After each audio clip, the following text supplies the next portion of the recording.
announced that he had a new title, Leader of All the Tired. The workers were working hard. A system window appeared. The title of the area, Frontera County, the period of validity is 30 years. The CP for the title is 3. The effect of this title will be active for 24 hours, but given its activity or the activity of the area, possible changes in the duration of the title in favor of increasing or decreasing it.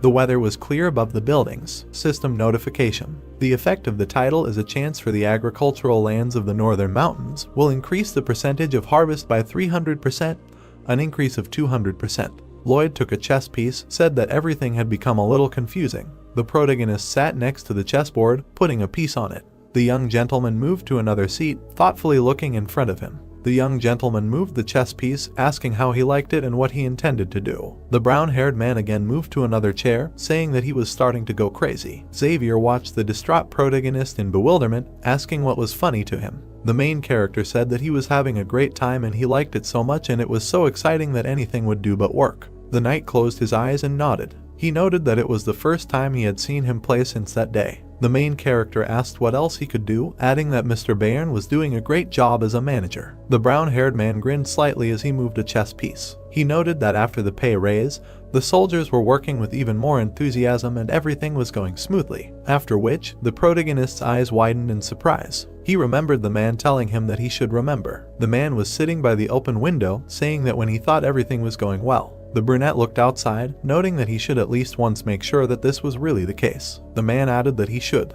The protagonist stared ahead, dumbfounded. After which, he got up from his chair, telling Xavier to go to bed later today, since he still had something to do before he sang him a lullaby. The knight asked what he was going to do in the middle of the night. The protagonist looked ahead warily, noting that he needed to check if everything was really that good. System notifications appeared. Final spoiler, he must use his CP to look a little into the future of this story. 40 are needed. The split system asked if he would like to use the final spoiler function. The young gentleman stood with his back to the system window. He noted that becoming rich and unemployed is not that easy. The brown-haired man put his finger in front of him, frowning. He noted that in order to ensure a carefree future without pitfalls, the protagonist pressed the agree button, saying that he confirms. Lloyd stood with his eyes closed in pitch darkness. When he opened one eye, a red blurry image appeared. The protagonist looked away, wondering if this was his room, after which his gaze changed to an angry one. In front of the young gentleman's bed stood Xavier, emitting a green aura. The brown-haired man watched what was happening in bewilderment, wondering what he was doing and that he was massaging his chest. The protagonist frowned. A blue magic sphere appeared in the space. Xavier stretched out his hands to the protagonist's body. Lloyd wondered what was going on and what kind of wild actions he was doing. The brown-haired man walked towards the knight, saying that if he continued like this, his heart would break, asking if he could hear him and what he was doing to him. The protagonist looked at the swordsman in shock. Xavier bared his teeth, shedding bitter tears. He pressed his palms to the young master's chest. The protagonist's body looked withered. The protagonist's eyes bulged in horror. There were creatures standing next to the protagonist's head. Lloyd wondered why he looked so creepy and that this was another ending where he died.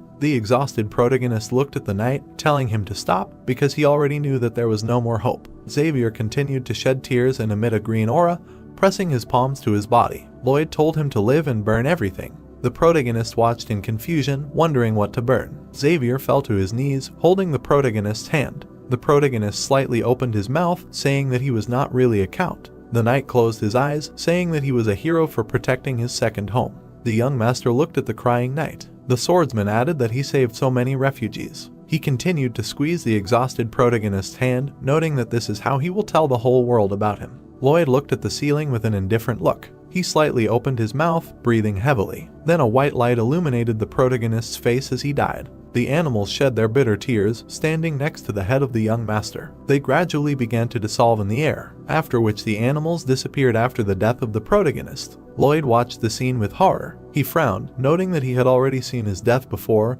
and he should not panic and analyze everything and think. The knight picked up the body of the dead protagonist. Lloyd noted that Andre's appearance had not changed that much, which meant that this should happen in the near future. Brown-haired drew attention to the withered legs. He noted that he was completely withered, wondering that, apparently, this was due to dehydration and what was the reason. Xavier carried the body outside. Brown-haired noted that this would happen in the spring. He watched what was happening with a wary look. Xavier carried the body of the protagonist to the other bodies on the street. The bandaged parents of the protagonists lay on the ground. Grigory lay nearby with other bodies. Lloyd noted that everyone was there except Xavier and that it was a mass plague. The knight was pouring liquid from a barrel onto the bodies of people. Chopin wondered if it was gasoline. The swordsman was holding a lit torch. The protagonist noted that he understood everything. Xavier brought the torch to the protagonist's body. Lloyd noted that this meant he told him to burn the corpses. The young gentleman looked away thoughtfully, thinking that in that case it was an epidemic. The protagonist stood among the dead bodies on fire. The brown-haired man put his hand to his lips, wondering if some kind of disease had arisen and what he knew about diseases. The young gentleman's eyes widened in horror, noting that he was not some kind of doctor from another world, wondering if he could stop this. The protagonist looked at the knight in bewilderment.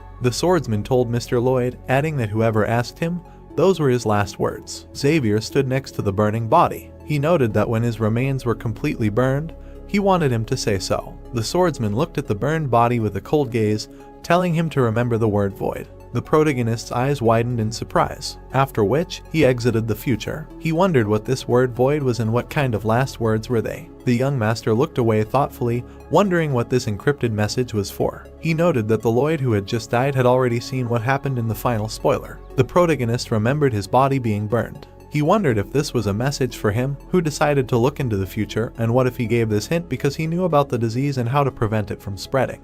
The young gentleman began to walk in circles, wondering what could be empty, adding that an epidemic, a huge number of accidents, and the word emptiness. After which the main character suddenly stopped. He crossed his arms over his chest, and it was as if lightning had struck him. Hieroglyphs began to appear in the protagonist's head. He noted that here it was, and the pieces of the puzzle were finally beginning to come together. The brown-haired man slightly opened his mouth, after which he smiled madly, saying that he was simply a genius from the future. Clear weather stood over the city. Bayern looked intently at the protagonist, asking what he was talking about the people from Cremo. The men sat opposite each other. Lloyd said that everything was correct, and he needed as many professional quarrymen as possible. Bayern noted that the price of the work would be too high. The protagonist grinned slightly, noting that there was nothing to be done about it, and Count Cremo would have to lend them to them, adding that their people were too busy cultivating the land. Soldiers and orcs were also working non-stop settings. A system notification appeared. The main skillful in getting out of debt. The effect of the title?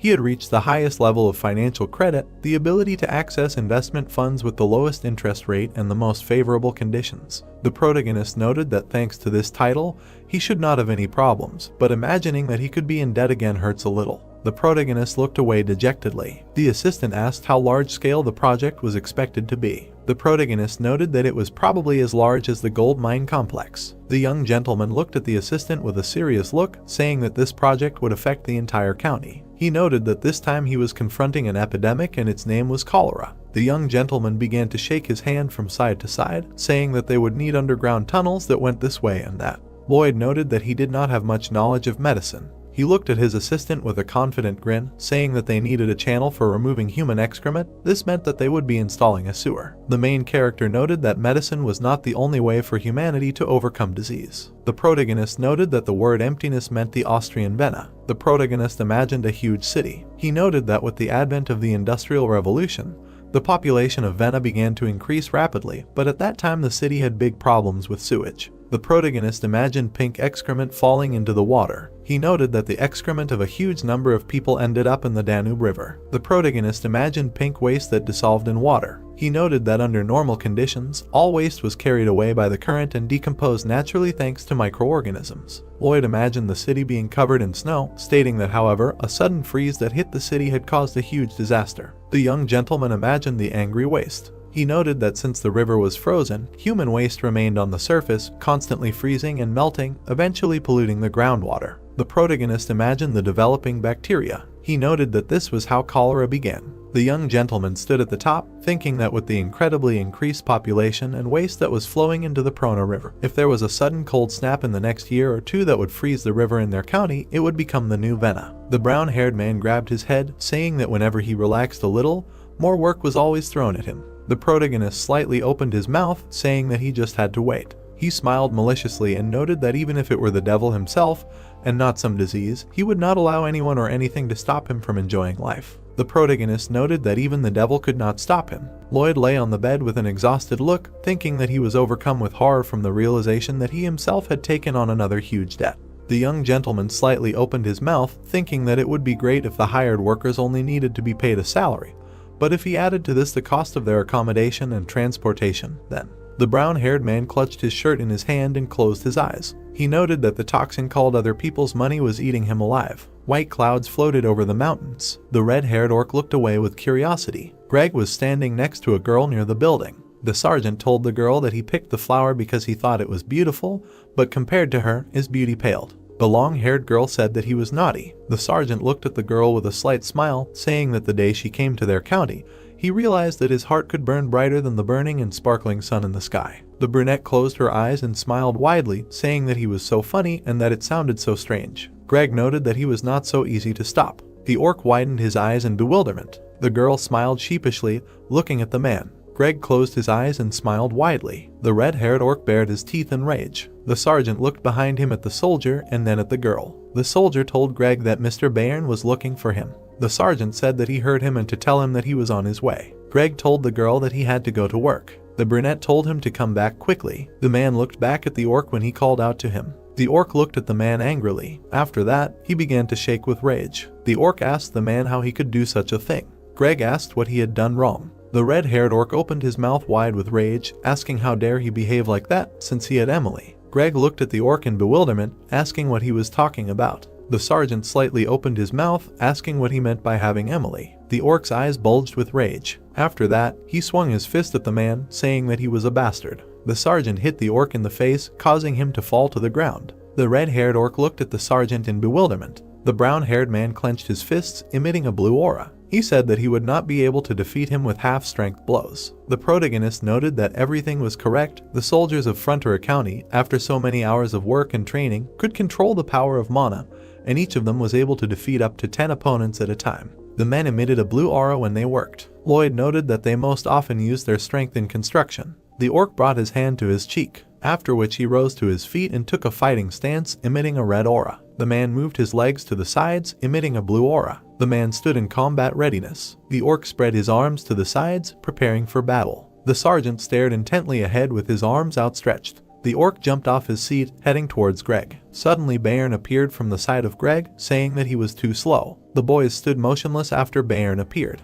The manager looked at the sergeant with displeasure, asking why he was still lounging around when he had been waiting for him for a long time, and that he had decided to fool around while his salary was dripping. Greg apologized to the man. Greg followed the manager with his head down. Bayern said that he was going on a business trip, so he should pack his things, noting that he was entrusted with the task because he trusted him, and he was screwing up before he even had time to set off. Greg looked back with displeasure, frowning. Bayern said that working hours were called that because that was the time he had to work, and he didn't care what he did after the workday was over. The red-haired orc rubbed his cheek, glaring angrily at the sergeant.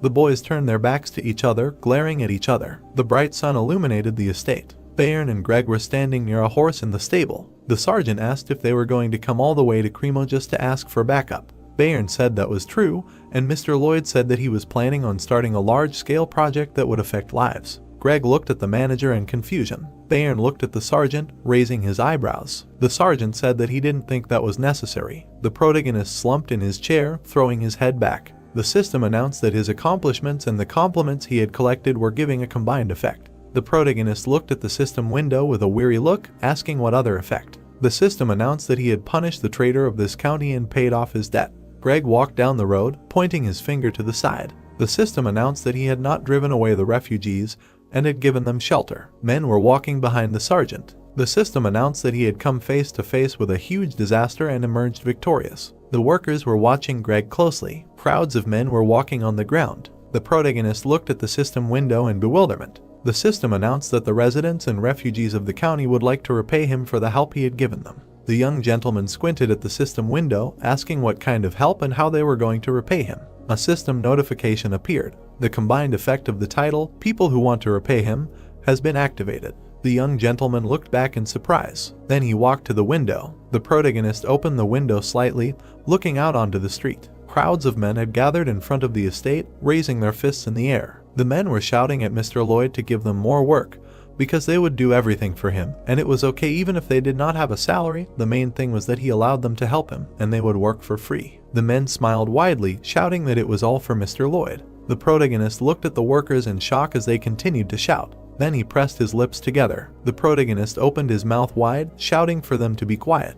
The workers looked at the gentleman in surprise. The gentleman narrowed his eyes and raised his eyebrows. He noted that it was hardest to believe when people did something for the benefit of another, much easier to believe when people did something for their own benefit. The men stood motionless with their hands raised. Lloyd asked what they were saying, that they did not need wages, noting that he had never given them anything for free. Lloyd frowned, pointing his finger at the workers. He told them not to even dream of working for nothing, and he would draw up a contract right away. The workers joyfully raised their fists in the air. The young gentleman turned away from the window, after which he walked away from him, wiping tears from his eyes. A bird was flying over the city. On the bird's chest was a small package. The bearded man opened the letter, saying that it was from the spies they had sent to the west. The spy wrote that this was a report to the great Sultan of Samarkand, and this is what they had found in the western village where a wave of monsters had come. The Sultan imagined images of terrifying beasts. The spy wrote that there was an unusual bird that split the heavens and a beast that broke the earth, a monster that could swallow the sea and a snake that devoured mountains, and finally, a monster that shook the sky with its roar,